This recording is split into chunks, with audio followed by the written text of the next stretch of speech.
gwe omwana tonyooma bunnabbi, naye naawe omuzadde tonyooma bunnabbi. Lagulira ku mwana wo.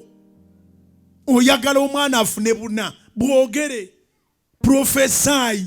Bw'obanga oli muntu atya Katonda, by'oyogera bituukirira. Temunyooma bunnabbi. Omwana mulaguleko, eddagala liwonya n'ekigambo kya Katonda ekiyita mu kamwako kiwonya. Omwana mulaguleko. Mulaguleko obuta dropping out of school.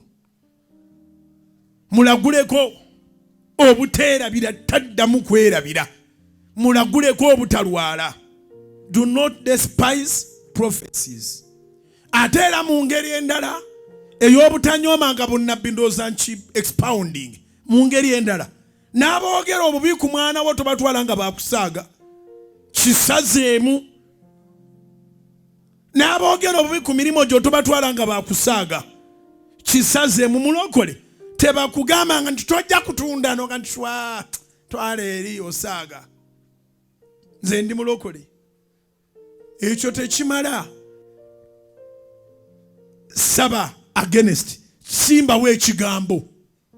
Watadde tojja kutunda. Teekawo nja kutunda mu linnya lya Yesu. Nja kutunda mu linnya lya Yesu. Nsazaamu ekyobutatunda. Nja kutunda mu linnya lya Yesu. Make it a prayer. Do not despise prophecies. Abantu batulagulako obubi olw'obutamanya ne bitubaako. Oba otegere kyeŋŋamba. Togayala. Yagamba omwana wo ajja ku dropping out, ajja kugwa, ajja kukola atya. Kitwale nga kiri serious, lutalo lwa mwoyo. Paka ng'omwana ayise we baali bagamba taliyitawo. Ate era omwongera obunnabbi obulala.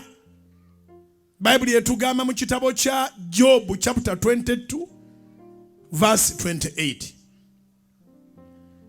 Job chapter 22 verse 28. Egamba bweti. And you shall decree, or you shall declare, or you shall proclaim a thing, and it shall come to pass. Katonda agamba onoolagiranga ekigambo, onoolagulanga ekigambo, onoolangiriranga ekigambo, nakyo kinaanywezebwanga gy'oli. Olunyiriri lugwayo nga lugamba nti n'omusana gwennyini gunaayakiranga amakubo go. Abakulagulako ebibi, naawe keera olagule ebirungi. Omusana ye Yesu anakulemberanga.